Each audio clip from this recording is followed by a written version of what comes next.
My name is Dustin Kelly, but everybody calls me DJ. I'm prior Army, serving as both a Ford observer and a military police officer. I spent the last 14 and a half years as a police officer and detective in a large metropolitan police department. Two things that I've learned throughout my career. One, everybody has a story to tell. And two, the best stories are true. This is the DTD Podcast.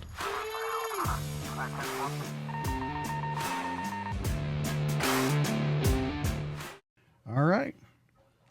In 3, 2, 1, and we're live. Hey guys, welcome back to the DTD Podcast. This week, I'm super excited. US Navy veteran, US Diplomat, Pentagon contractor, overseas contractor, builder of the baddest art and skateboards on the planet. The Berserker built mine that is coming at you this week, Tim DeMaio. Man, I'm so glad you're here. You have such a good message. And I want to get your story out there, man, and get this company out there because I think you're doing some great things. Yeah, brother, I appreciate that. That's a great intro. So thank you so much for having me. Yeah, man, your story is like I said, is crazy. You started out as a CB in the Navy. You kind of decided that you wanted to kind of move around and do not just that because you weren't happy in that position. You wanted to kind of see what you could push yourself to do.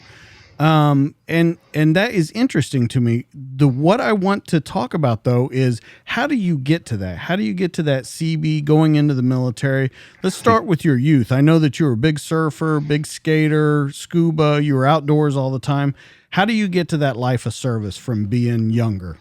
Yeah, man. So I grew up in New England in a small town in Connecticut. So my biggest passion and hobby was ice hockey. I played ice hockey competitively till I was 23 years old. So hockey was my life, and in between that was skiing, skating, surfing when I could, get to the West Coast. And so that's how my childhood was. I was really into sports, terrible at school, but, you know. So I was 23. I was playing pretty competitive hockey, and I was the shortest American out there, smallest guy. I was playing with a bunch of Europeans, and I couldn't go any further. I reached my peak no matter how hard I tried, how much I trained. I couldn't compete anymore. And I always had the burning passion to serve. And at 23, I went to the recruiting office. And originally, it's funny, I tried going US Coast Guard reserves. That's what I originally went for. And they wouldn't take me. So I ended up getting to the Navy office, and I got an active duty special ops contract as a diver. So go figure, Coast Guard, they didn't want me. Long story short, I failed out of dive school, and they're like, oh, what do you want to be? And I'm like, well, I want to be out of the Navy if I can't be a diver. And they're like, no, that's not how it works, man. And I'm like, well, what are my options? And they said, well, you could either be a CS or a BU. I'm like, what is that? And they're like, well, one's a cook and one's a construction worker. And I'm like, man, oh man. So I obviously took the CB route, the builder. And that's how I got into the CBs. My first tour, I got selected out of my A school training in Gulfport, Mississippi to go to the Presidential Retreat Camp David up in Fairmont, Maryland. And that was a super special duty up there. And that's where I kind of saw like my eyes open to other parts of the military and government entities and whatnot. And that's really where my passion and drive to do more than the average was. That's how it started.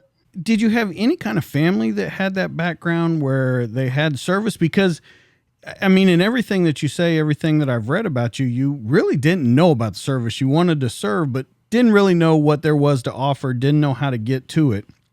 So when you get in, you fail out of dive school, and they tell you can be these two things. You're let down immediately about your service because you said you want to get out, but then you're kind of rerouted right back into something else that kind of sparks your interest again in the military. What do you think it was about going on that assignment, and a very special assignment at that really sparked your interest back into the military? Yeah, so to back that up, I had no family in the military. My grandfather on my father's side, he was in the Navy, but he died before I was born. So I didn't really have that military family like solidarity or whatnot. I just really wanted to serve. I just had that burning passion always. I was always patriotic as a kid. I was just that kind of kid. I just had it. Yeah, so when I failed out and I ended up in Gulfport, Mississippi, I was surrounded by like the real Navy and all the booger eaters out there and whatnot. And I was like, dude, I can't be with these kids. They can't even stamp their underwear or wear their uniform properly. So I wanted to set myself apart from them. I just didn't feel like I belonged in that realm. I needed to do something more. And I heard about this special program. There's a Command Master Chief Boomer out there in Gulfport, and he was trying to find, brighter individuals, people in good shape, somebody who could get their clearance, because it is a TSSCI assignment right out the bat. And I was the only one in my class who fit the bill, and that's how it started. To be such a young, because you were still a pretty young rank when you get there, to be surrounded by all of this power, to be surrounded by all of the, I guess you would say, the quote unquote mystique of Washington, D.C. and where the president goes and all of those things. When you see that at such a young age, do you think it has a different meaning for you than if maybe you would have been a little older, you'd have served a little time in the Navy, you'd have done maybe some of the other stuff that you did later on and come back to it? Or do you think it would have been exactly the same for you? So I think about that a lot. So I got to Camp David as an E2. You can't get much lower than that. And I left there as an E4. Knowing what I know now, I'm thankful I went there at such a high caliber command, because it kind of just got the juices rolling, and like it refined me to be, the quote unquote best sailor that I could be, more elite in some terms with certain trainings that I did and classes I took. So that kind of set the scale for the rest of my career in the Navy. And being so young, do you think it can only go up from here, or you may be a little disappointed with how you're going to kind of navigate the rest of your career? Because, I mean, granted, it's not a combat assignment. It's not the things that you did later on, but it's definitely a very important assignment. Yeah, it was definitely a really unique assignment for sure. I mean, I was there for all the G8 summits, G12 summits, the Iran nuke deal, like all that stuff. I was there. I was driving around with government officials from all over the world. I was at the White House multiple times, so I was really, it was really special. And I thought from there I was going to go to another special command I got slotted for, I tried out for, and I got approved. And my command master chief, who I'm really good friends with now, but at the time, man, I wasn't happy with him. He's like, "Oh, your orders just came in for DevGuru. What's up with that?" And I'm like, "What do you mean, Master Chief? That's where I want to be." And he's like, "Nah, man, you got to pick a coast." And I'm like, "What?" And he's like, "Pick a coast." And I said, "What do you mean?" He's like, "Pick a fucking coast, east or west." And I said, "West." And he assigned me to a Naval Construction Battalion 4 out in Port Hueneme. And that's where big CBs are. That's where the battalions are. That's where a lot of people are. There's about 500 individuals per battalion. And I got there and I was like, man, get me out of the military. I do not want to be a part of this. This is just not what I want to do. Just like when I got out of dive school, that's the same boat I was in.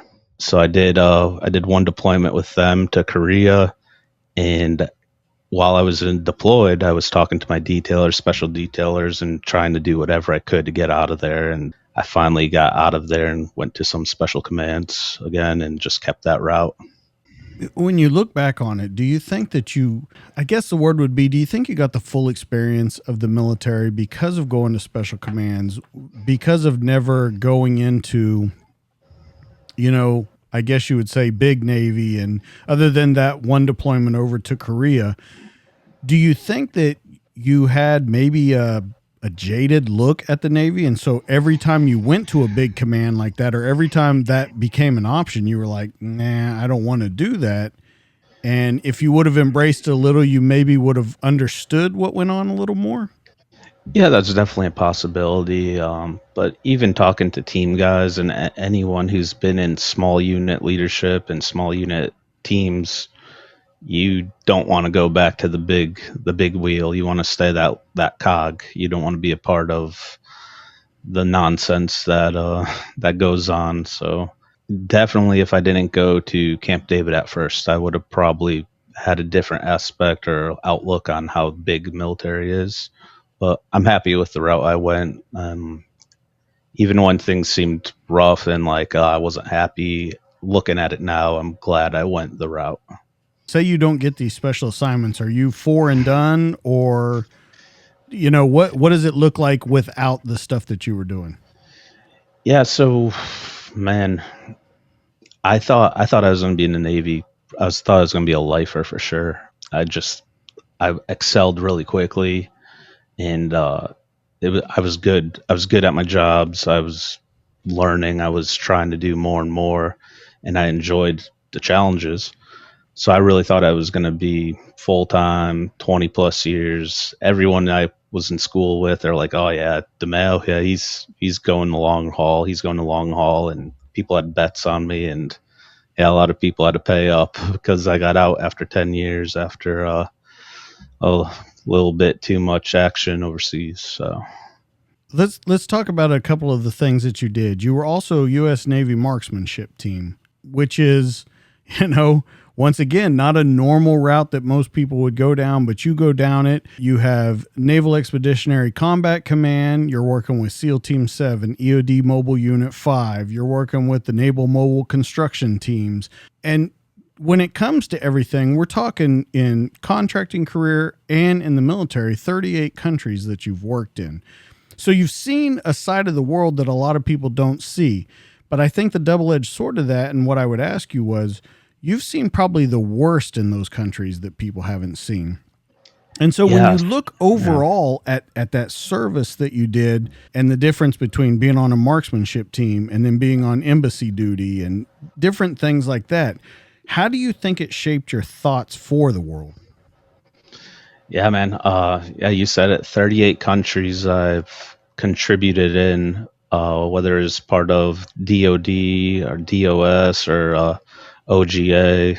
I've been all over, which I'm super thankful for. Most of those countries I've been to, probably the last 28 countries that I did, I was individual. I didn't have a team. I was out there lone wolf, all alone, seeing some gnarly stuff and all corners of the world. So I definitely got an outlook that not many people have seen or can even comprehend. So I have an interesting outlook on how the world is and how it operates, and have my opinions of what is going on and what's going wrong in our government. So I think that ties back to your time, with the presidential retreat and things like that.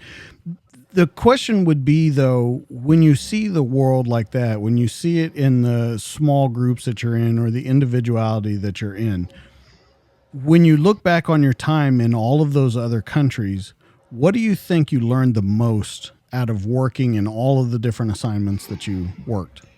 it's a good question, man. Wow. So I've really learned that, and a lot of people know this already, but us Americans, we take a lot for granted.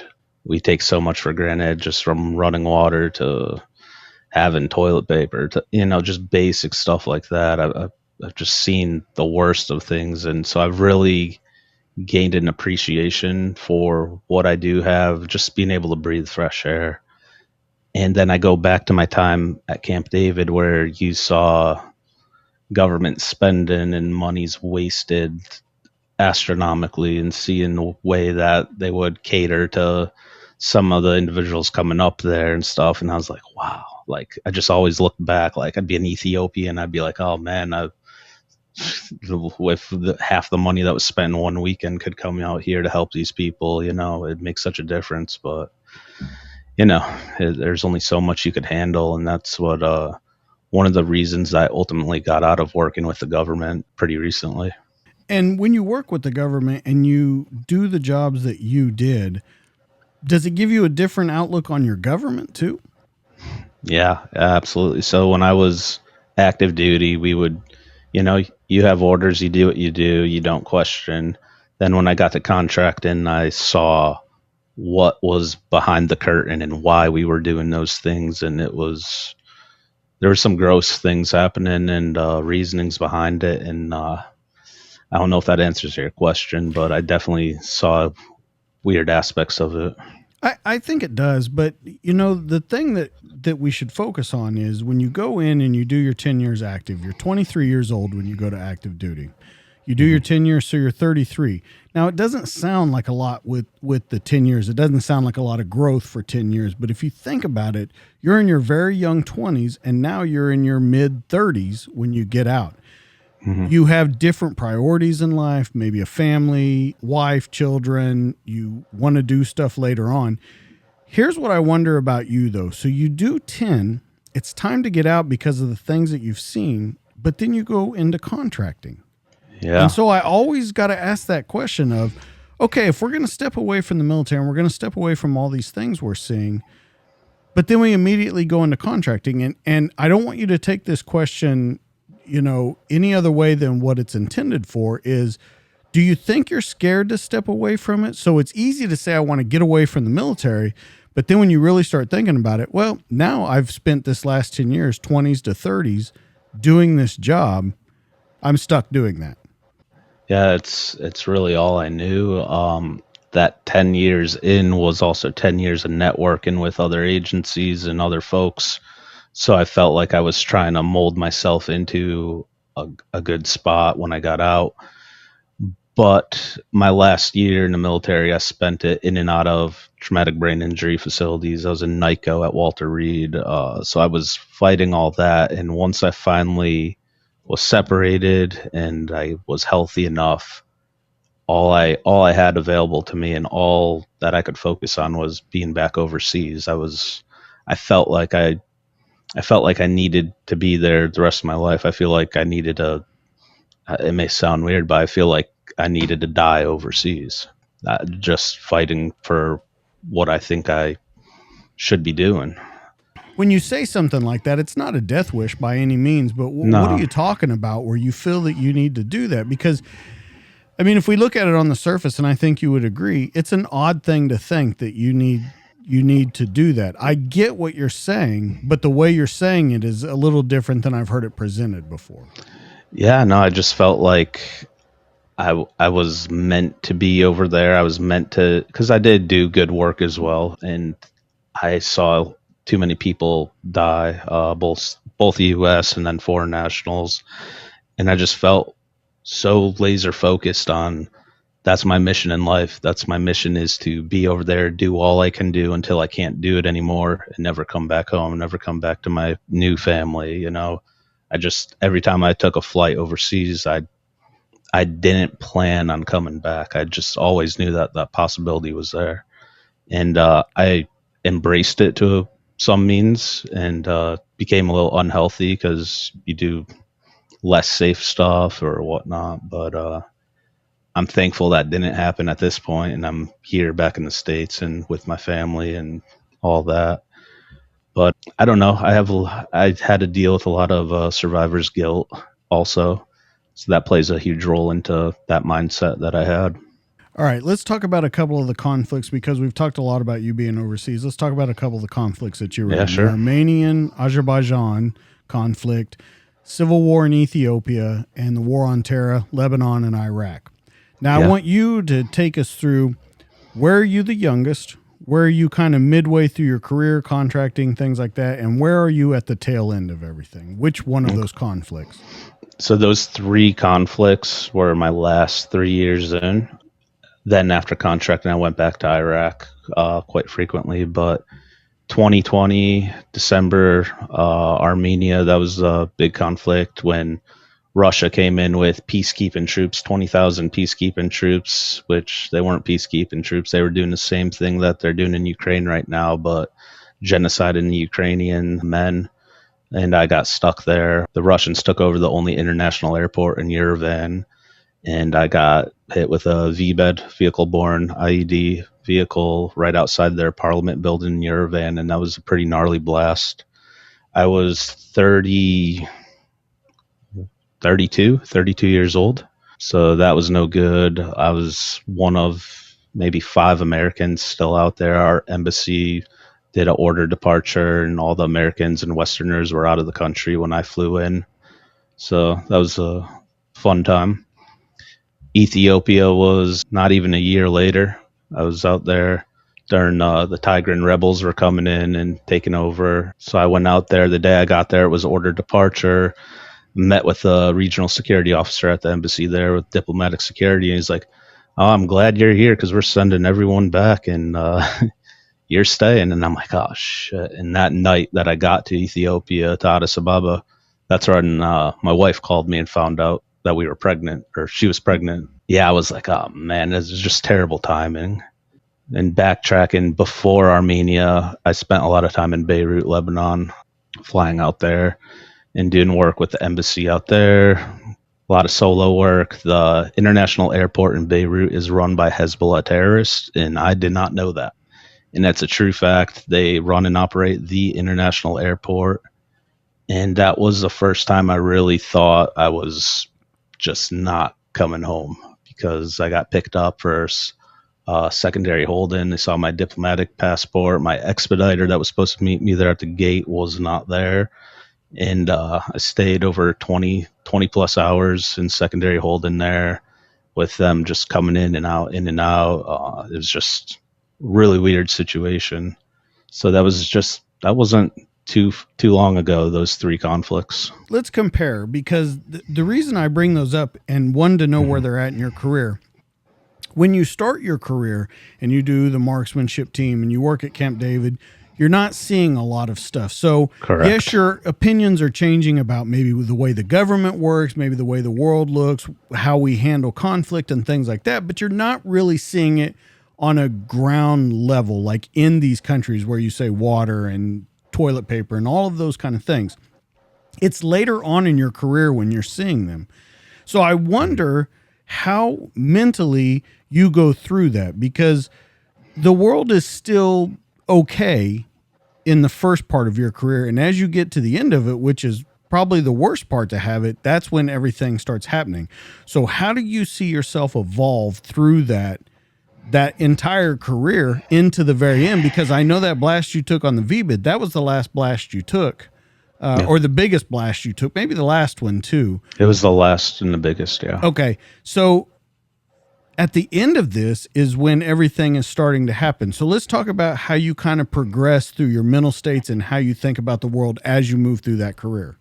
Yeah, absolutely. Yeah, you're 100%. The first 3 quarters of my career was smooth sailing, minimal danger, you know. I mean, I was really level-headed. I was really positive. I was good to go. I was mentally as good to go as you can be. I was in great shape. I was just happy.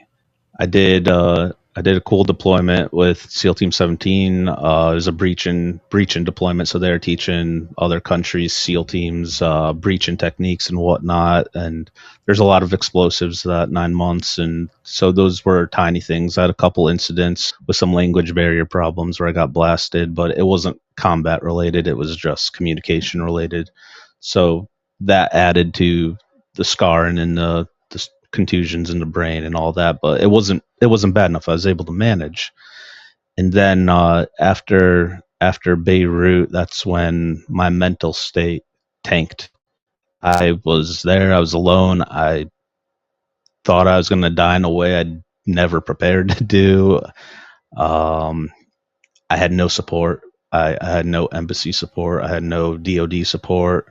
And after that trip, after I got out of that, it was back to another country. So I had no time to process it, but the problems were building up in my mind, and every trip was harder for me to take, and I didn't understand why. And it took a while to realize that my mental state and just the way I viewed everything was deteriorating until I couldn't handle it anymore.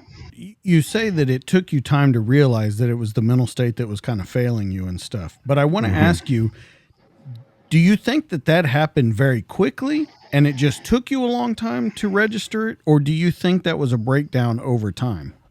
Yeah, it's hard, man. I think it was a breakdown over time, but I had so many conflicts all at once.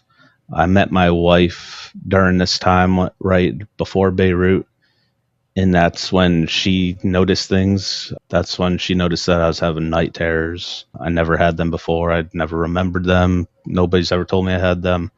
So we were dating, and she would wake me up out of my sweat because I'd be screaming or crying or flailing, and that happened for a good part of 3 years. So that was when I knew there was something psychologically going on with me. So I think just a whole lot happened my last 3 years and all at once. So it really just started picking up there, and it took me till I was in. It took me till I was getting out of the military to realize and accept that I had post traumatic stress injury and had TBIs after I saw the scans and whatnot. And like once I saw it on paper and saw it in real life and was feeling the things I was feeling, that's when I really knew that I had it. So how does it affect? Let's talk first all how it affects you, just you, not anyone around you. How do all these injuries, how do this TBI, how do these, physical injuries too, how are they affecting you yourself? at what point? At what point in my? Let's talk about when it very first starts, because I know that it took you a long time to realize that you had TBIs and stuff, but there had to be something along the way where you maybe figured out you missed a step, or there's got to be something building in your mind. It doesn't just come to you all at once. Oh yeah. Okay. So my short-term memory was fleeting terribly. Out of nowhere, I was very sharp. I was really quick, and my memory started fleeting. I was writing in my notepad all the time. I always carried a notepad, but I never wrote in it. And so I started writing things down. So that's like how I knew I had to remember some stuff, and that my memory was going a little bit balanced. I was having vertigo, just getting out of bed, which wasn't normal for a young 30-year-old that's healthy to do. Flying. Oh man, yeah, I forgot about that. I would get so stressed out before a flight that I would lose complete vision in one of my eyes before a flight. I've missed a flight, international flight, because I couldn't see out of my eye and I was freaking out so much. Like I thought I was blind, and it ended up just being stressors and just the way that my eyes were, like the swelling of my brain and pushing on the sockets and the retinas and everything. It just like all worked together to totally fuck me up and stress me out. So that was the breaking point. I remember that. Oh wow, you have something messed up with you. Yeah, I just remembered that, man. Yeah. So I had small things like that just building up, and that was the one that scared me. Yeah. Are you seeing any kind of like more anger from you, quicker on the fuse? Do you see changes in yourself that other people might not see if they don't know you so well?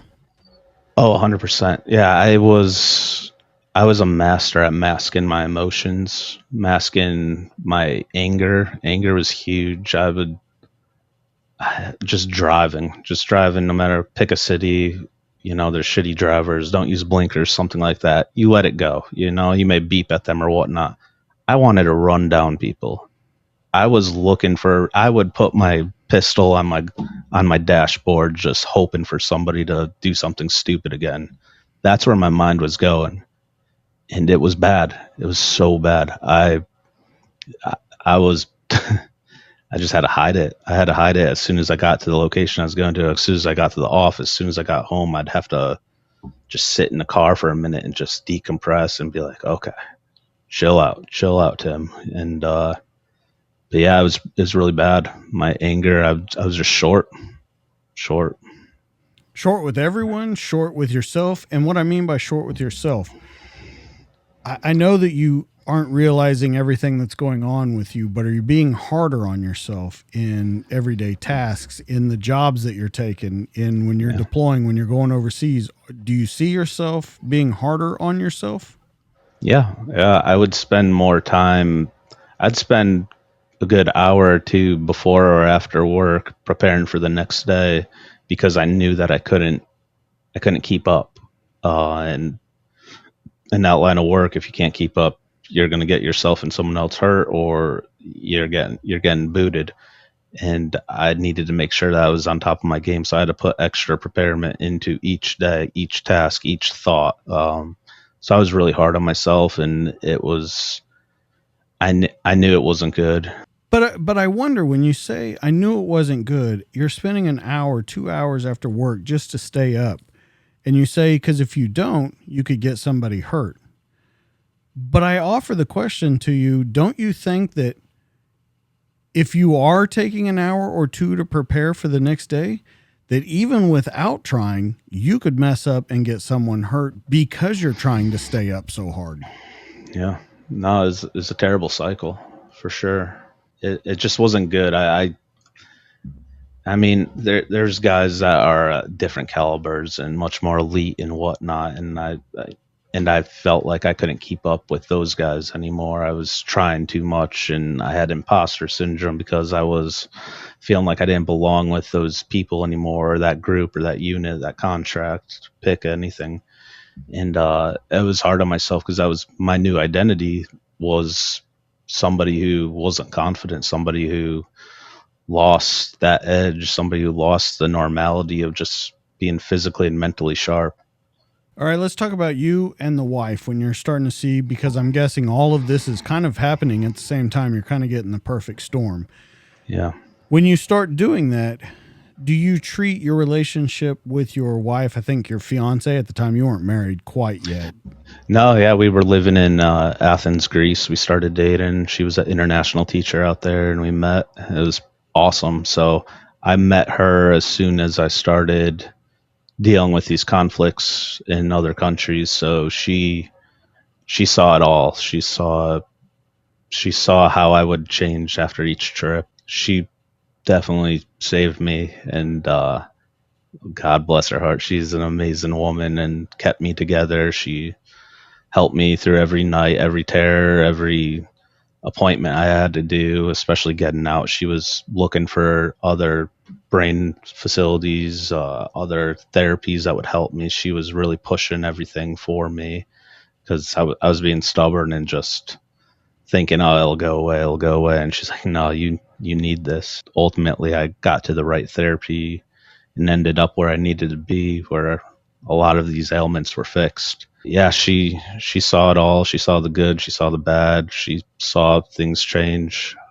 drastically. So, well, if you don't mind, can we talk about how you treated her different? How you started seeing your relationship different in your eyes? Of course, you've already pointed out that sometimes when you go on trips, or every time when you would go on trips, you would just say, well, I'm not coming back and stuff. Is there other ways, though, that you saw yourself either responding to the relationship or responding to her differently than when you very first met? Yeah, I mean, well, it wasn't. So I realized that she was something special, and I never talked down to her, never raised my voice, a hand, nothing like that. It would just be more like I realized I didn't want to go out with her friends or her group of people because I couldn't relate with any of them. I couldn't relate with her on some topics. I couldn't tell her 90% of what I was going through. She'd be like, oh, what's that scar from? What's that cut from? Why is what's going on with this? And I couldn't tell her. So that was really hard. So I had to find something in myself to cope with, and I couldn't find anything. I had no one to talk to. Nobody knew what I was doing for the longest time. So that was really hard. Is that self-imposed, or is that a real thing that you just couldn't find anyone? Or do you think that was more of a, I don't want to say a self issue, but a more self-imposed restriction on people? You just don't want to let them in? So it's a culmination of a few things. It's definitely, I didn't want to let people in. I didn't want to burden anyone. I felt like I was if I told somebody, I was burdening them with something. Like a lot of the guys on your podcast, a lot of shit's classified and you can't go into details, so you have to be vague, even locations where you go. So my biggest thing was I didn't want to burden anyone. I felt like I was weak if I thought more about the subject, or if I thought more about, oh man, this is really getting to me, that I can't get this image out of me. I felt weak. I felt I didn't feel like a man, you know. So I tried to push that all away. I tried to just, you know, box it all out and not let it in as much as I could, and that's what I did until I popped. And Yeah. that's what I was going to say. You can only do that for so long, Yeah. and you're trying to box it out, but you talk about.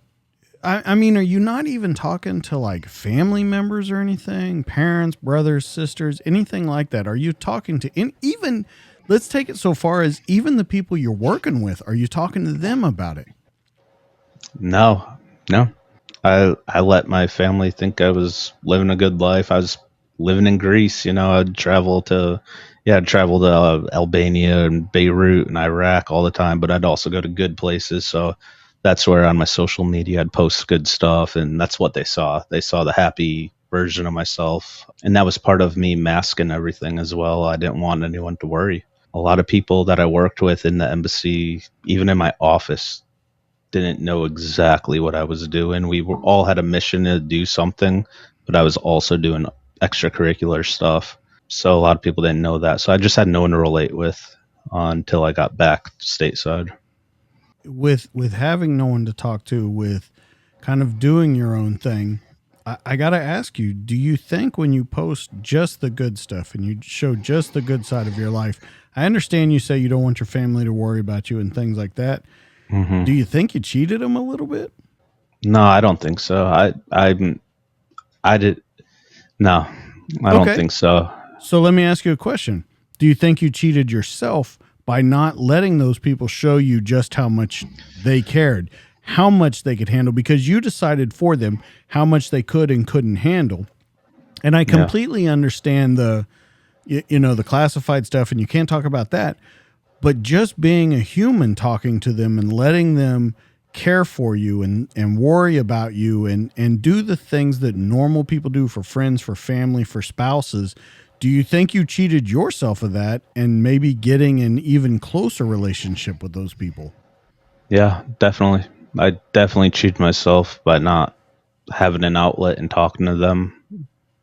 But at the same time, I'm glad I didn't at the time because I didn't want them to worry because I wasn't coming home anytime soon. I didn't want them to, when I don't call or talk for a couple weeks at a time, I didn't want them to think the worst with information they would know if I did tell them. But for a mental and spiritual sake, I wish I did talk more. 100%. So if you could go back and you could talk, what do you think you would talk to about with them? It's a hard question there, Dustin. It's what I do. It's what you do. You do good at it. I don't know. I obviously would have to tailor it into a way of just, focusing more on, how are you doing? What's going on over there? I wish I was there. I never said that enough. I never said I wish I was home. Never expressed that. And now I'm living in my parents' upstairs right now, So I have a really good relationship now. And we could get to that later. It's crazy ride I've been on. But no, I wish I could have told them that I was struggling a little bit with some stuff, and just to have extra prayers for me. Just little things like that would go a long way. Okay, with that relationship with your parents and with everything that you're doing, I know that when all this happened and you decided you're getting away, you give your 2 weeks notice, you pack up, you go to Connecticut, Yep. and you never go back. You never go back to DC. No. So let me ask you, how do you show up on the doorstep? And I understand you just said it wasn't a bad relationship, but I think we No. can agree you didn't have a good relationship either. No. It was good. Just wasn't honest. That would be it. It Okay. just wasn't honest. Yeah. So to get to your answer, so fast forward into November 3rd, 2023, I went to Mexico for a psychedelic retreat to help heal with my PTSI, my TBIs, my anxiety, stress, all that stuff. And it really enlightened me, opened me up like crazy. And my parents were at my house in Maryland with my wife when I got home. And that's when I was able to open up with them and tell them a lot. And we all cried. And My mom's like, I can't believe it. I wish you told me, but it helped. Like we got it all out, and it's really good now. So yeah. I guess my question would be then, before you do this, and you're gonna you're gonna get out, you're gonna do all these things. Mm-hmm. How do you even approach that with them? Because you haven't. I guess what I'm asking is, how do you be honest when you haven't been honest for so long? Because it's got to be uncomfortable for not only you, but for them too. Yeah, I know I'm not the greatest at answering questions, and I kind of beat around the bush, so I apologize. So my wife would relate a lot of this stuff to them. They could kind of see stuff happening at the tail end of my career, especially when I was contracting, because I would see them more because I was living in the States. And so my wife would relay, oh, he went to this therapist today, he went to this doctor, blah, blah, blah. And then when they found out I was going to Mexico, they're like, why does he need to go there? Like, what's he going to do? Like, what problems does he really have?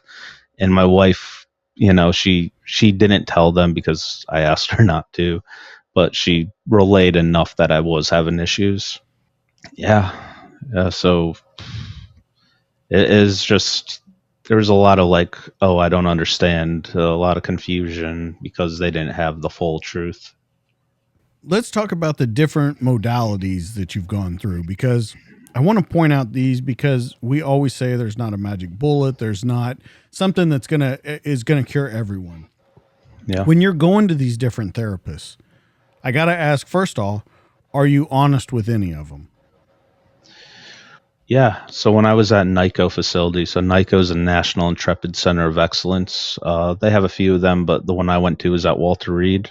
I let them know everything because I saw the people that were going there, and they were all team guys. They were all, spec ops. They were all, and again, that's where I was like, man, I don't belong here. This guy has a missing leg. This guy's missing an eye. Like, I didn't feel like I belonged. I was about to get up my first time and just walk out of there, and somebody stopped me. He's like, hey, what are you doing here? Blah, blah, blah, and started talking to me. And I told him, I opened up to him before I went to see the docs and the therapist and all that. He's like, bro, trauma's trauma. You belong here. And I needed to hear that. I couldn't compare myself with people anymore. So that's when I started being honest and open with the doctors to try to get the right treatment. They put me on a concoction of medications. They did the best they could. A lot helped, but a lot of these medications were just altering me more and had adverse reactions that not a lot of people would get. So I was just changing. My mental state was changing all the time. My attitude, everything was just piling on and getting even worse and worse with what I was already dealing with before they put me on medications. Well, let's talk about that. Let's not breeze over that. At one point, you were on 15 pills a day.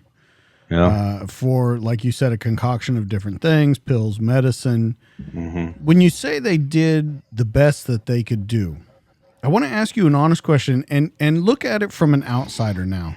Mm-hmm. Putting you on 15 different pills that didn't work, or running you through, hey, I don't feel good on this. Okay, let's try this. Let's do this. Let's do this. I get what you're saying. They were doing the best they could. But is that really the best we can do? It's not the best we can do as a government, as a military, as society. No, it's the worst thing you could do. But they had their hands tied and can only provide certain types of medicine and certain therapies. And that's what I'm fighting for right now, and doing what I'm doing now with the mission that I had quit and threw out that good paying salary to, move in at my parents and not make a lot of money right now, just to get the word out and try to get alternative medicines and therapies to our veterans, first responders, and anyone with trauma. So it's not the best that we can do, but it's the best that a DOD medical facility could do. The nursing staff, the doctors, they were amazing. They were great, but they had their hands tied. And they probably, a lot of them don't know about these other therapies out there. Well, yeah, I can agree with that to a certain extent, that they don't know. The problem that I have with it is that when we talk about the alternative therapies, and let's not even talk about the plant medicine right now. We can of course get into that, But let's Hmm. talk about art therapy, music therapy, Yeah. equine therapy. There's all these different kinds of therapies that we're really not trying. And I say it over and over that it's quote unquote fringe or whatever. And I'm talking about in the law enforcement community. We'll talk that. You can speak to the military. I'll talk to the law enforcement community. Yeah. We talk a lot about we're looking for the mental health. We're looking for these alternative therapies to do things. We're not really looking for it. We're looking No. to tell people that we are. And, there's some great alcohol rehabilitation programs and stuff. But when we talk overall, we're trying to change the mental health. So many things go into that. So let's talk about you and what you think now that you've seen alternative therapies. You've seen everything that can happen.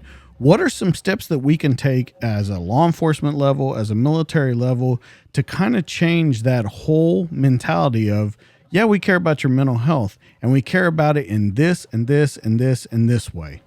Yeah. Yeah. It's like almost like, yeah, they'll put out a flyer for Mental Health Awareness Month or something just to make themselves feel good that they're doing their part, they're doing something. But it takes a lot more than that. It takes a tribe of people that have gone through the same stuff and then got healed on something else to really fight to change the system. And there are good people out there right now doing that in politics and privately.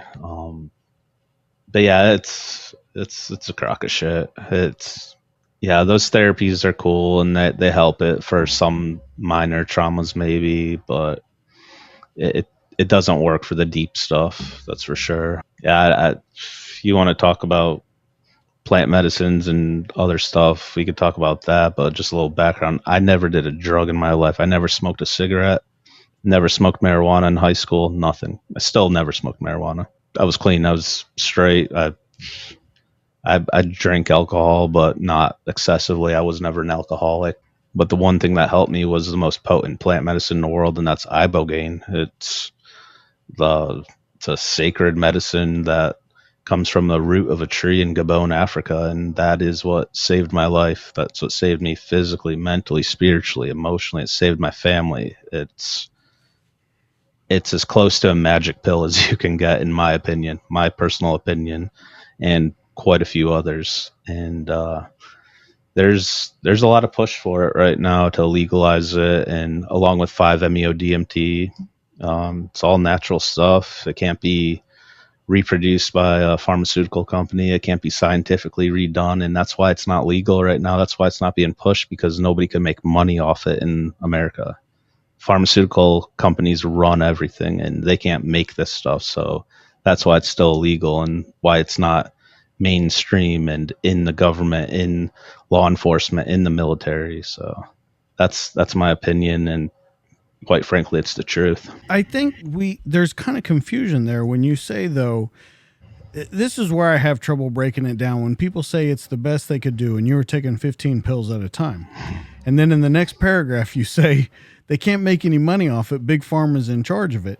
They're in charge of the VA stuff too. Big Pharma is in charge. Let's not get confused about who's in charge of it. And so Yeah. when you say this one treatment that you went to saved you, and once again, I want to put out that there is no magic bullet. This was what worked for you. There's other stuff that works for other people.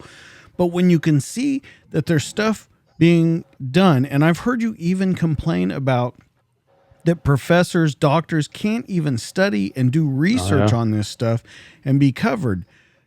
How is this not being brought in as a therapy? If you've seen it happen with you and with other people, and you were on that concoction of pills that didn't do shit for you, how can Made it you worse. not? How can you not almost be angry that that doesn't happen? I am angry. I'm absolutely angry. There's so many people that could benefit from this, but because I don't know if said it wrong, but the pharmaceutical companies don't own this type of medicine. They can't recreate it. So that's why it's not being used in the VA or at any medical facility. That's why they're pushing pills and getting more money and more money from us. So yeah, it's extremely angry.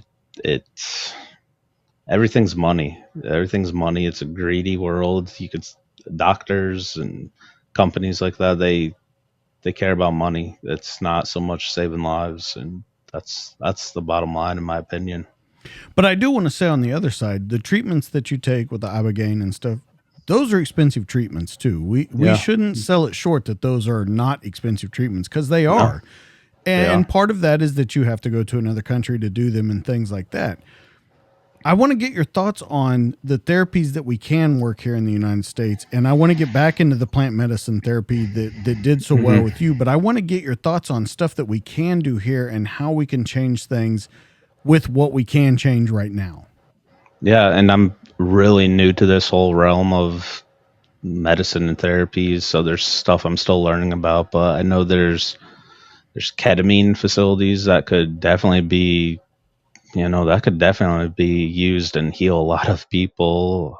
It's legal in the States, There's a whole bunch of stuff like that. I'm definitely not the specific subject matter expert on this stuff. I'm pretty well versed with the ibogaine because that's what I looked up. That's what I went through, and that's what healed me. So I wanted to know more about it.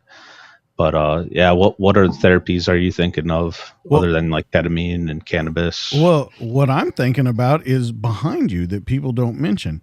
All of that stuff hanging behind you, that's art therapy, man. Art That's therapy, putting yeah. that's putting your heart and soul into something and Yeah. changing that, not only that stigma with you, but with other people, because they're seeing that art. They're seeing what is actually going on inside a veteran's mind and the thoughts that they're having, and you're putting that to canvas. Let's talk about how powerful that can be. That's the most interesting part of you to me, is that when I've heard you on podcasts or when I've read about you, you talk about the ibogaine and you talk about those treatments. But the biggest one that I think has changed your life and is going to change it astronomically is that art therapy that's going on right behind you. And if it's simple or it's whatever, it's right there in your face, man. And I almost feel like sometimes when it's right there, we miss it. Yeah.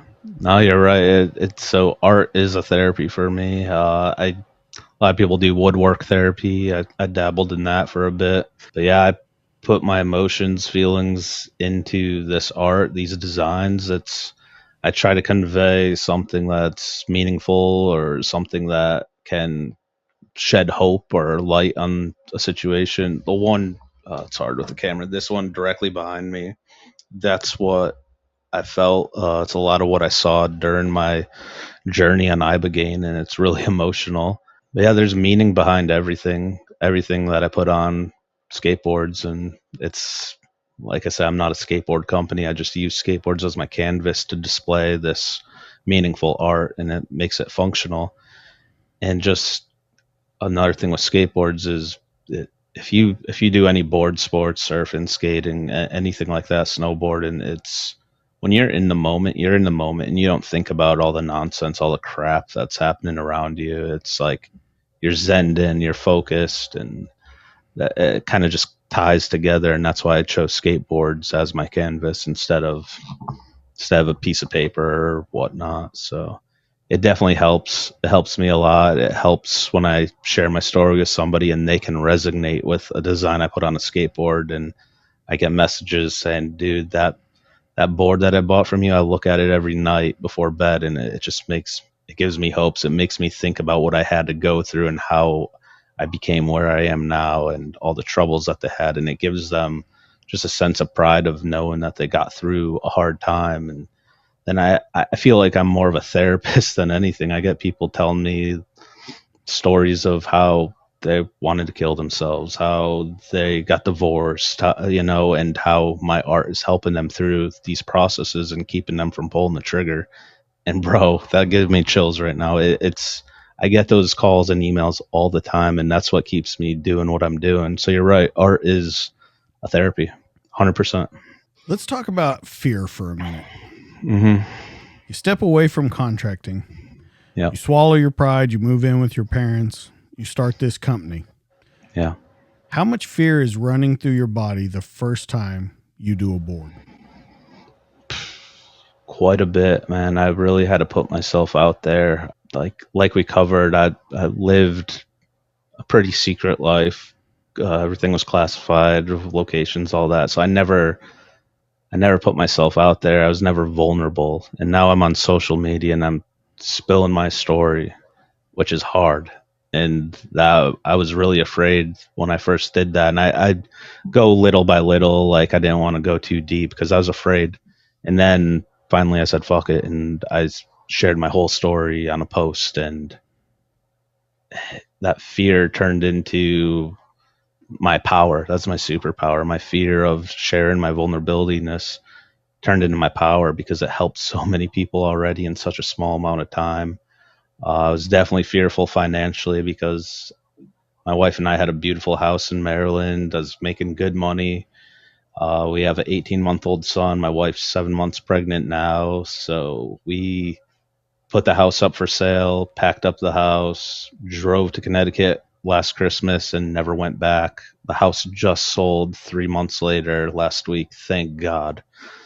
So we were fearful of that because we were paying the mortgage, not living there. So right now I'm living off my VA disability. I'm raising my family and supporting my company all on my VA. I have nothing else, and I'm scared every night that I'm not gonna be able to pay a bill or whatnot, or this is just gonna tank one day and it was all for nothing and I wasted things. So I'm definitely afraid. But when I get those calls and messages of people telling me that my art and has helped them and kept them alive another day, that fear goes away and it makes it all worth it. So when you start this out, when you start this company out, because you're only, people don't know this, but you're only about 3-4 months into it right now, about 3.5 months into it. And you've really kind of blown up within, I would say probably the last month is when you've really started kind of blowing up. When you see that happen, and I want to go back to that original failure in the military. You go in the military, you fell out of dive school, and they tell you you can be a cook or you can be a construction worker. Yeah. There's still a safety net there because the Navy's saying, well, you're not going anywhere. We're still going to pay you to do a job. Yeah. This one, you fail, everything goes away. You know what I mean? Like you lose the house. You can't take care of the family. You can't pay the bills, the food on the table. How good does it feel? And what does it kind of inspire in you when you see that blow up on social media and people are like, man, this guy is killing it out here? Yeah. How does it change your outlook? It's a huge booster, man. Yeah. So I started the concept of this business November 15th, 2023. So not even 4 months. And I've had some like big name actors, big, powerful influencers, SEALs that are pretty social media heavy, reposting my stuff and just talking about my mission. And that's like, I get starstruck sometimes when some people, like, especially like Dan Prunk, that Aussie he's an awesome man. And he bought some boards from me and he did a video and posted it. And I had no idea about it. And I was like, oh man, that's cool. Next day I had 14 orders, because of his influence. And just shit's powerful, man. Just seeing that it's helping people and seeing that people like it and that they believe in it. And then when I get to talking to them on a deeper level and they're like, dude, you've only been in business 3 months. And I'm like, yeah. They're like, dude, you look like you've been around for a long time. And I'm like, bro, I wish I was, but no, I'm new. And it motivates me. It puts a fire under my ass to keep going and pushing out new designs and trying to reach other organizations and collaborate with other people and other nonprofits and whatnot. So yeah, it's definitely powerful. Can you walk us through telling your wife, hey, this is what we're going to do? I know that it doesn't sound right, but I'm telling you, it's the right thing. Dude, I know everybody says this, but she's the perfect woman for me. She knew she hated me contracting. She hated it. Straight up. We were living in Maryland and I would get on a plane to Iraq and not talk to her for weeks and then come home. And then a week later, I'm bumfuck Africa somewhere, then Europe. She hated it. She knew that it was not the best work for me, especially with my mental state. So when I came back from my retreat in Mexico, she's like, you're totally different right now. You are the person that I met the first time. Like she could see it in my eyes. She could see how light I was and happy. She's like, you can't go back to that work. You can't go back to that line of work. It's not conducive to a healing environment for you. And I was like, yeah, but what about the money? What about the mortgage? What about, and she's the one who helped push for me to do something else and to get out of that line of work. And then I came up with the idea to do the boards and the art, and I posted it and it got some traction, and she's like, let's go with it. Let's roll with it. Whatever we got to do. And she supported it 100%. But we still do worry financially quite a bit, but she would rather have me sleeping at night next to her and not having terrors anymore than me having a bunch of money in the bank account and being overseas. So, All right, let's go to the treatment. This is the big Okay. thing. The way I want to approach this, though, is you said the board behind you is what you saw is very emotional to you. Can yeah. you walk us through the board and walk us through the treatment that you did? Yeah. So the treatment took place in Tijuana, Mexico, outside of Baja. It was through the Mission Within. There's a few organizations, but the Mission Within is who I went through. I had a personal connection with some of the board members there. Yeah, so I got accepted to the program months before I went. They said, "Oh, we have funding. You're good to go." Did like a medical check, make sure I was healthy and I was off medications that the medicine would affect. And I was so happy. Then I was in Africa, or no, sorry, I was somewhere. I forget where I was. And they called and they're like, "Hey, we lost our funding. We can't fund you to go and get this treatment." And it killed me. That absolutely killed me. No, I had a thought that I was going to be fixed, and then they pulled it out away from me. And my buddy who knew that I got accepted to the program's like, "Hey man, when are you going? When's your date?" And I told him, "Hey, they lost funding. I can't go." He's like, "What the fuck?" And so he did a fundraiser. His name's Mike with Veteran Woodco. He's an amazing human being. He did a fundraiser for me and paid for me to go.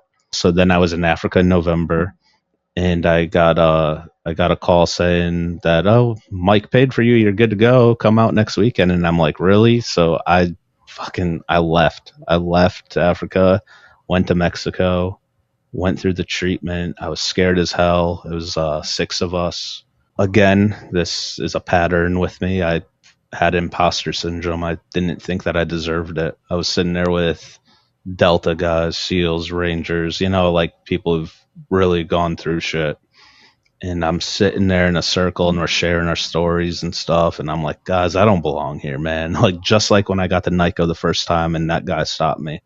Same thing happened with this Delta dude. He's like, "Bro, sit the fuck down. Tell us your story. You belong here." And I did. And I went through a treatment. I got the full Monty. I had a 12-hour journey that kicked my ass. I purged and threw up all night long. Got rid of all the traumas that I went through. Got just a whole bunch of stuff. And what I saw that night through my journey, through my trip, it's what I portrayed on the board behind me.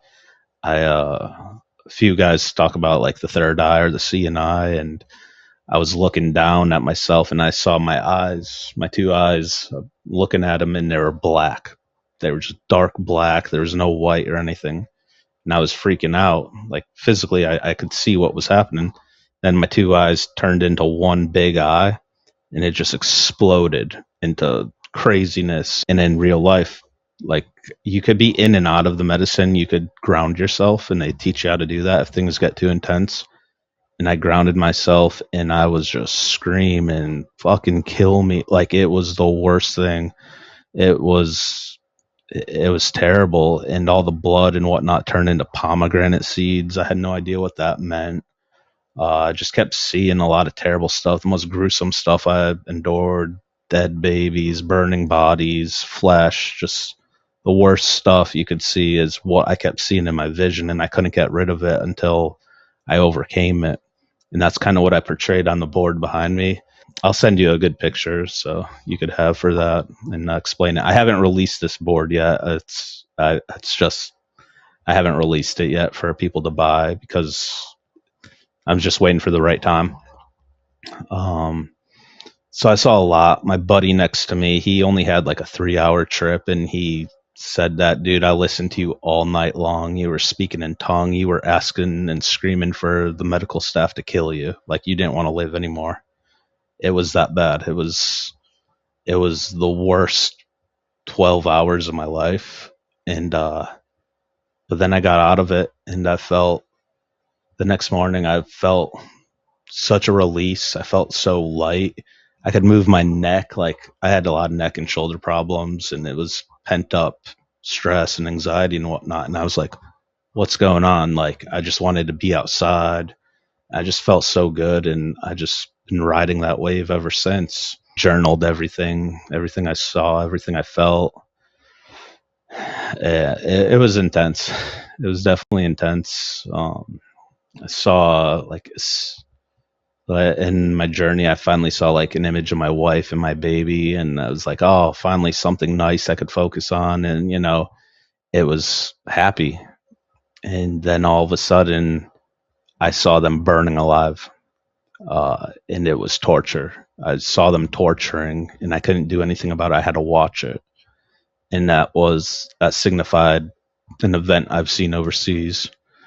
And there's just so much significance to what I went through in this journey and with this medicine. So, and it healed me though. I had to get it all out. I had to stop. I had to break out all the blocks, all the barriers that I put up, and really see who I was, and get it out of me and relive it, and never have it do what it did to me and be a hindrance on my life anymore. So let me ask you then, when Mm-hmm. you say you had to break through all the blocks, you had to figure out who you were. Yeah. So I guess the $1 million question is, who are you? Dude, it's a good question. I'm a happy individual, man.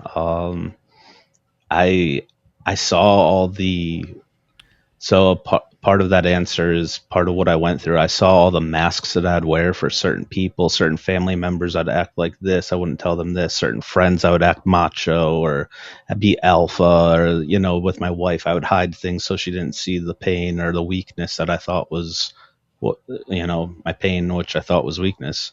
So I saw all these different masks I was wearing, like physically, they were masks, and I was able to release it all. And now I could be vulnerable. I could be myself. I could tell my story. I don't have to try to act cool talking to you or talking to a team guy. Like I'm just literally myself, and it's so fucking freeing. It is incredible to breathe, just to breathe and not feel like I have to impress anyone. So I'm a happy, artistic individual who loves to do tactical shit and be outside and make people happy. And I want to help lead the crusade of helping others and getting this treatment for other veterans and first responders and trauma victims. That's what I want to do. I want to be used as a tool. And if I'm doing what I can now, and that's all I know is doing my art and telling my story, and it's helping a lot of people. So that's who I am. I got to ask you, first off, does 12 hours sound like the most horrible thing in the Yeah, entire dude. world? It was awful. It was. And so I guess the place that most people would go to is, it's the most painful 12 hours or the most excruciating 12 hours, however you want to put it. Mm-hmm. Why go through it? Because there's got to be, in that 12 hours, there's got to be self-doubt in there. From just talking to you tonight and opening up about your story, I know there had to be self-doubt in that 12 hours somewhere in there, that this was not working, that this was not what you expected. Brother, so they teach you before you take the medicine, which is in a capsule that's weighed towards your weight. It's a certain milligrams per kilogram or whatnot. So before I took this, they're saying, dude, just accept it all, let go of all your control, just let the medicine do its thing. So I take the pill. It's supposed to take about 45 minutes or so to really kick in. So you take the medicine, then you stand up, and they kind of like bless you and cleanse you. It's very ceremonial. And then they walk you upstairs. They put the IV in you, the heart monitor, let you relax and sit down before it takes place. I felt that shit kick in as soon as I took the pill, like maybe 20 minutes later, dude. I stood up and they were cleansing me, and I felt fire coming through my veins. And I'm like, dude, reverse this shit right now. Like, I didn't want it. I'd never been under the influence like that before. I was like, dude, reverse it, reverse it. I was trying to throw up. Like, I wanted it out of my system. And I was the first one to go upstairs, and all the other guys are sitting on the couch downstairs. It's like a nice setting with candles and whatnot, trying to, get you calm and whatnot. And my buddy, who I was talking about earlier, he's like, bro, you were screaming and throwing up before any of us even got upstairs. And I was getting in and out of it. And they give you a eye mask and noise canceling headphones, so you could really like get the full Monty. And I was like, no, dude, like I wouldn't let go of my control. I'm like, take this off me. Like I fought it.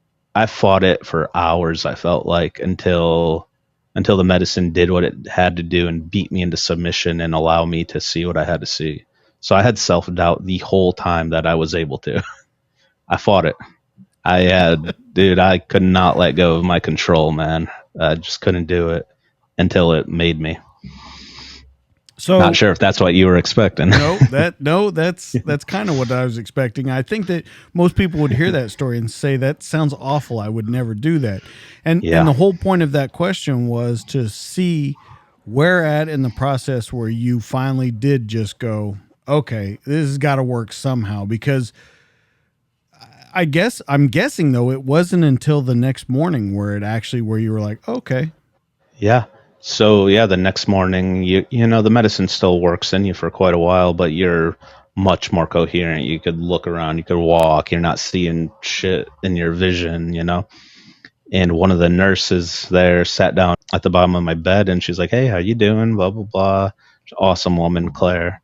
And I'm like, "Hey, Claire, I'm so sorry for all these other guys throwing up all night, and you have to clean up and whatnot." And she's like, "What do you mean all these other guys? You were throwing up. You threw up all over me." And I had no recollection of throwing up. I had no recollection of the really harsh stuff until I, processed it the next day.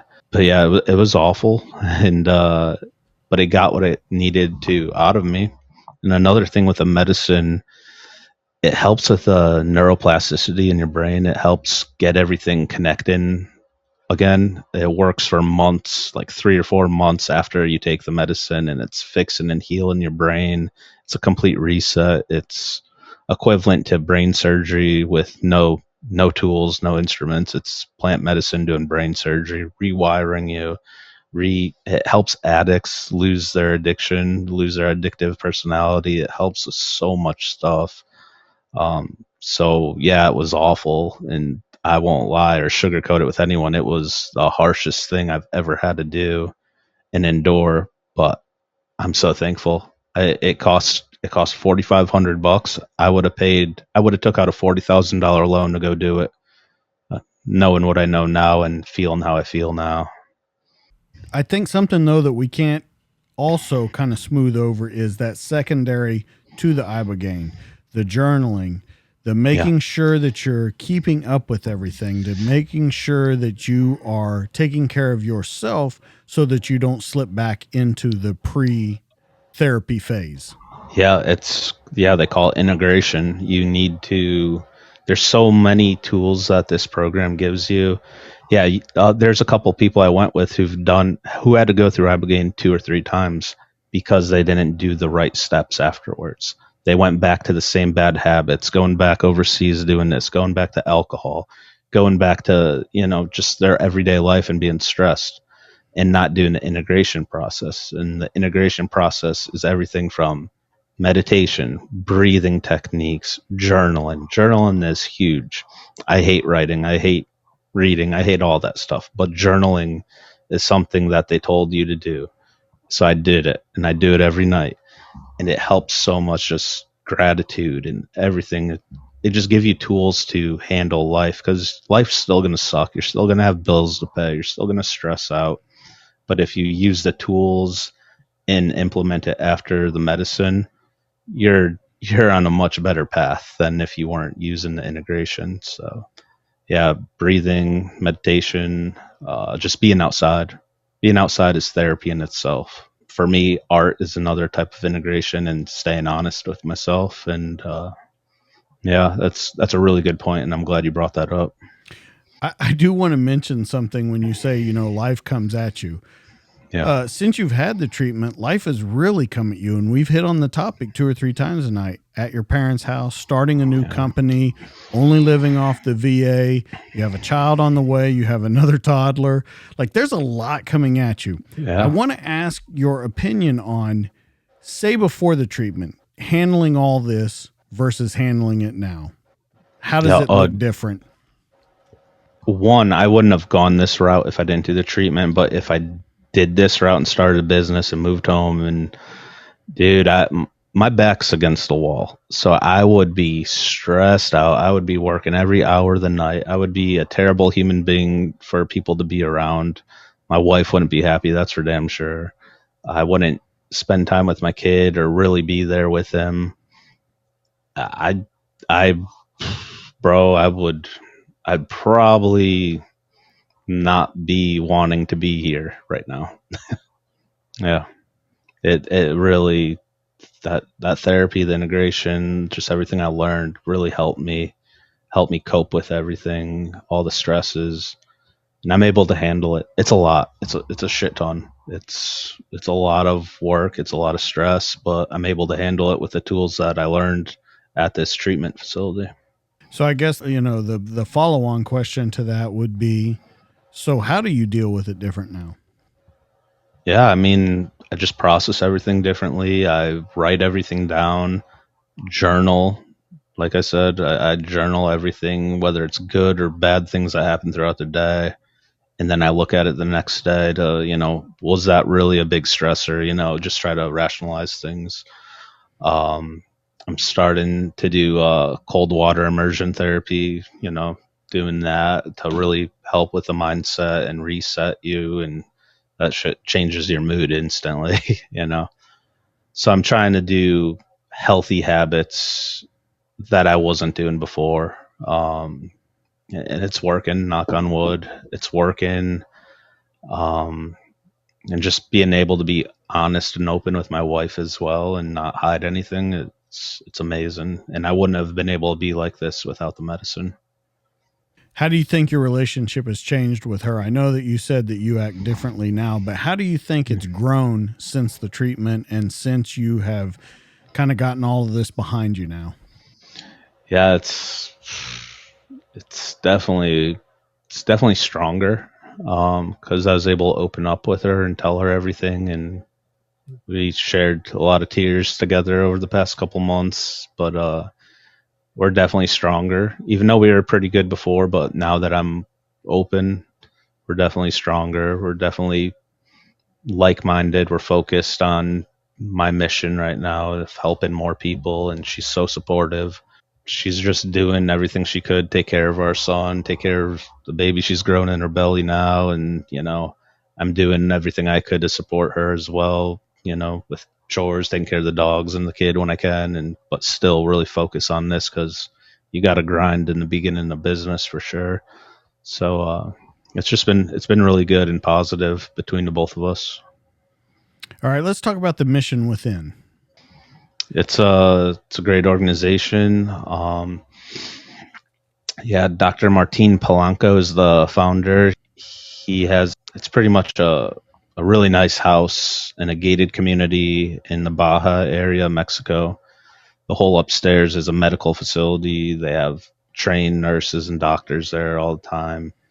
They focus not only on veterans and first responders, they take in surviving widows of, fallen, their husbands who fall. They take in addicts, drug addicts, alcoholics, anybody, even if they're healthy and they just want to level themselves up and find themselves. So it's for anyone and everyone who has trauma. They definitely focus on the military front because they could get more funding through nonprofits that way. Um, and they do all types of therapies. They do the ibogaine, they do cybacillin, they do 5-MeO DMT, They do just breathing retreats and meditation retreats. So you could find them at missionwithin.org, and you could sign up or apply, actually. And if you feel like you need to apply and go through one of these programs, you just fill out a few questions. They'll set up a time to call you. They'll find the right fit for you if you don't need. They know if what treatments you need. Ibogaine is definitely the most intense treatment that they provide. Then after that, after they accept you and say, yeah, you need this program, they'll hook you up with their doctors and make sure they look at your medical history, all your prescriptions you're on. If there's something that's going to, potentially be dangerous with the medicine, they'll have you taper off safely. It's really medically driven, really science-based, with the feel of traditional ceremonial status, because it's from Africa. This is a medicine that they use for coming of age ceremonies for the boys in Africa for thousands of years. So it's been around forever. So they're also linking up with a lot of universities. Stanford, Texas A&M has been doing a lot of studies, and they'll do brain scans on some of the patients beforehand and then after to see how the medicine helps with the receptors and the neuroplasticity in the brains, and breaking down the contusions and whatnot. So it's really science-based, and there's a lot of data that's coming out now, which is great. There's a big push for this right now. But yeah, they're just a great organization. There's a few others like them, but they're the ones I went to and I owe my life to. So I'm super thankful. Let's talk about the short film, The Silence of War. Oh yeah, man, that's really new. So The Silence of War it's going to be a short film coming out Veterans Day of 2024. So the producer of this movie reached out to me a couple weeks ago, just talking, wanting to do a promotional skateboard for the film. Like, he saw me on Instagram. He's like, "Oh, dude, I love your stuff. Let's do a custom board for the film." And we got to talking, and he was telling the synopsis of the story, and I'm like, "Bro, this is my life." And he's like, "What do you mean?" I'm like, "This is everything you're saying is what I went through leaving the service, how I felt, everything from the bar scenes to, being at the clinic saying, yeah, I'm okay, and blah, blah, blah, and walking out and having problems, can't find your car." So I really resonated with the storyline, and we got to talking and we linked up, and he's like, "Dude, do you want to be like a technical advisor for the film, blah, blah, blah, make sure all the military stuff's accurate, make sure the doctor stuff?" And I'm like, "Oh, 100%. So after another week of talking, he's like, "Hey, do you want to be an actor?" And I'm like, "Sure, dude. I've never done that before." And now I'm actually a co-producer, technical advisor, and actor for a short film that's coming out. In this film, it's not going to make a lot of money. It's a small budget, but it's to really paint the picture of what service members go through when they're processing out, what the feelings are, what PTSD does to them. And it's really, the whole goal of the movie is to help change the system of how it is now, change the environment of when a soldier or sailor leaves. It's to enlighten. It's not just for military people to watch, it's for the community as a whole to see what's going on and try to paint the picture and change it for the better. So I'm really excited about this. We're looking for sponsors. We're looking for actors. We just got a new director. It's got a lot of positivity out there right now. It's a lot of momentum. I'm just really proud to be a part of it. But let's talk about who Berserker Built is working with. You've said a couple of the boards that have gone out, the special edition ones, all that kind of stuff. Let's talk about what that's doing, who it's kind of connecting with, and where we're at in our goal towards getting that money back to getting these people through treatment plans. Yeah, so right now with every board I sell, a percentage of the proceeds and the profits are going to the Mission Within, so it would help sponsor a veteran or first responder who can't fund this treatment themselves. So I'm trying to lighten that financial burden. So my main push is with the Mission Within. Now I'm doing other collaboration boards. I just worked with Justin Melanik. He plays Brock in SEAL Team. He's a K9 handler. He's a real law enforcement officer. He's an awesome dude. So we're doing a collaboration K9 board for MWD-TSA. It's a military working dog transition assistance program. So proceeds of that are going to go to working with the dogs and giving them placement in homes for when they retire out of service, because that's super huge. There's just a lot of good things out there. I'm working with Dan Pronk. We're doing his Aussie frontline project. So we're working on a design right now to sell over there in Australia and here, and it's going to benefit his program, his nonprofit out there, which is great.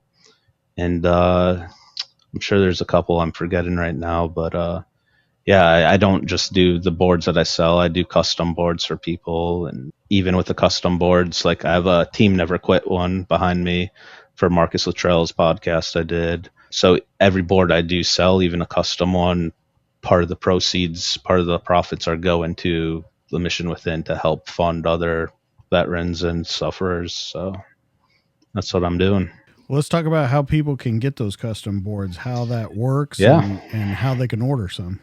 Yeah, I made it as streamlined and easy process as possible. So my website is www.berserkerbuilt.com, or you could find me on Instagram, berserker_built. In the menu button, I have a custom board section. You fill it out, a little questionnaire, you hit pay. As soon as you pay, I get notified and I email you. And I make it as seamless as possible. I'm saying, hey, what's your concept? What do you want to portray in this board? What images or logos do you have that you want on this board? And we just have a conversation. It's directly with me. I'm a one-man team. And I come up with a few drafts and mock-ups, and they say yay or nay, or change this color, move this, until they're completely happy. Once they say that they're good, I execute, I produce the board, and I send it to them, and that's it. It's really easy.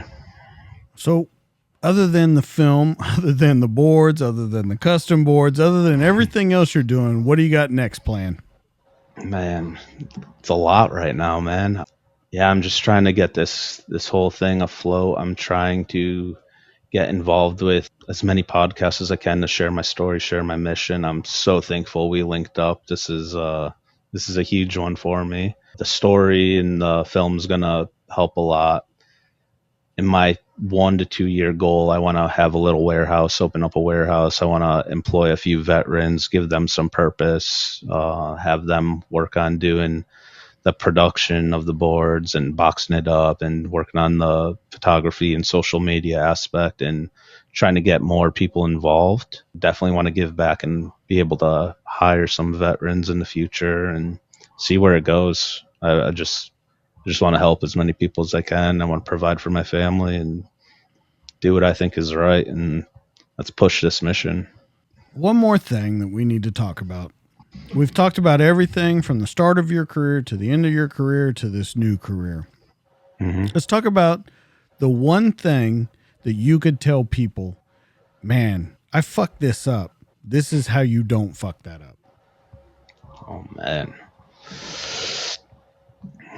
Ah, man. Pick a genre. Finances, family, relationships, so much. I guess I would definitely say go with your gut, follow your dreams. Don't let anyone hold you back.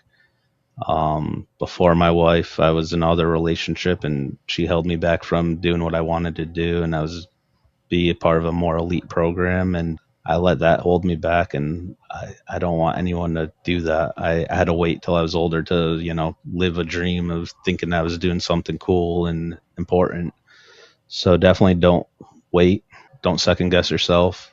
If you want to do something, get rid of the backup plan and just go for it. Pray and have faith, whatever you have, and, execute. Opposite side of that coin. What'd you do right that you could tell other people, this is what I think I did right in my life, and I think that this might help a lot of people? Yeah, what I did right was definitely I took my advice that I just gave, but I took a long time to get there, and I moved overseas.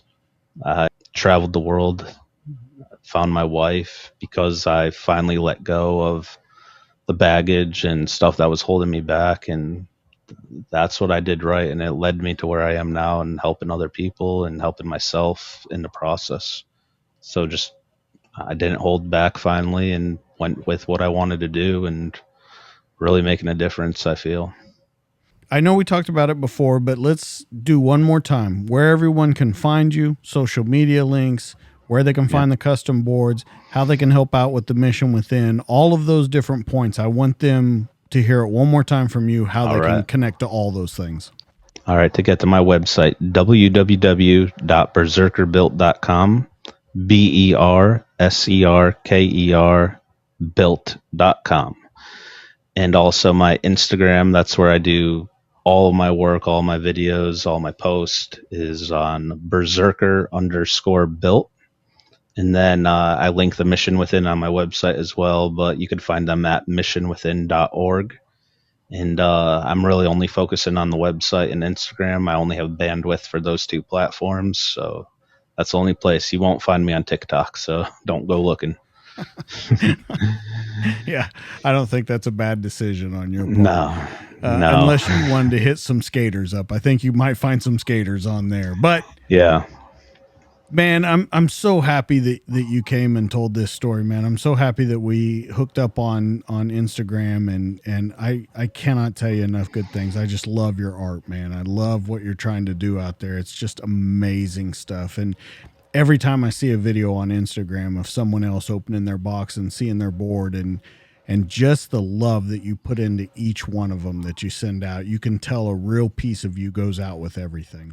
Yeah, and I'm really so honored that you came on here to tell your story and to tell people how to be a part of your situation and how we can help more veterans, more first responders, more law enforcement into the world that we know they deserve to be a part of. Yeah, brother, I appreciate you having me. I'm honored to be part of the alumni of the amazing people you've had on this, sharing their stories. I'm so thankful for this platform and thankful for what you're doing and sharing the truth. That's what you're doing right now, and I love it. So thank you. Yeah, I'm so happy that you did this, like I said. Now, guys, you know where you can find Tim. Let's talk about, once again, where you can find me. As always, you know you can find me on Instagram, the DTD_podcast. You can find me on Facebook at the DTD Podcast. And you can find me on YouTube. That's where all these videos and these conversations are in video form, is what I meant to say.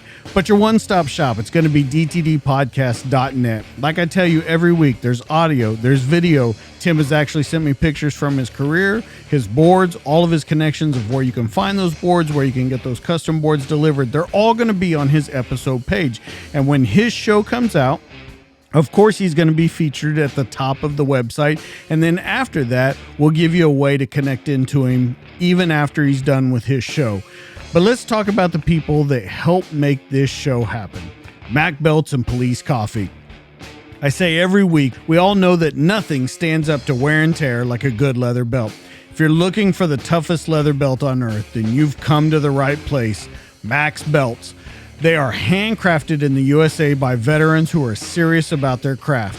If you're looking for a belt that's tough enough for your active lifestyle and helps support those who've given so much to our country, look no further than Mac's Belts. It's the toughest belt on the planet.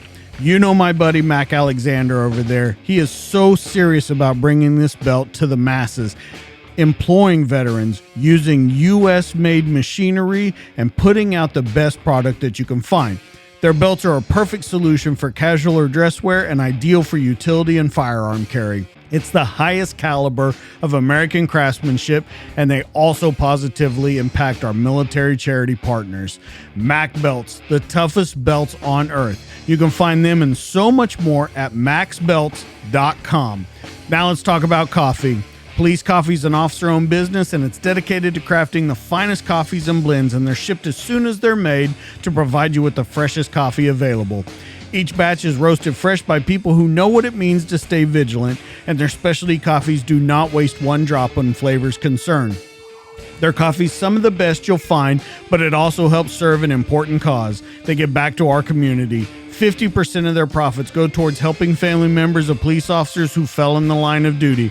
And remember, I tell you, they have all different kinds of flavors. but my favorite One Ranger, it's a pecan flavored coffee. It's medium bodied, smooth and sweet, and it has probably the best combination in the world. It's rich, sweet, nutty, and buttery, and its flavor cuts right through coffee's natural acidity to give you a smooth and satisfying coffee experience. When you go to policecoffee.com, they have K-Cups, they have bean, they have ground, they have dog treats, they have coffee mugs. Anything that you need to drink a cup of coffee, tea, or cocoa, they have it. And if you mention DJK10, you get 10% off your order. Guys, that's going to be it for this week. Make sure you go check out my sponsors, maxbelts.com, policecoffee.com. Tim, thank you so much. That's Tim. I'm DJ. This has been the show. We'll catch you guys on the next one. See you later. Cheers.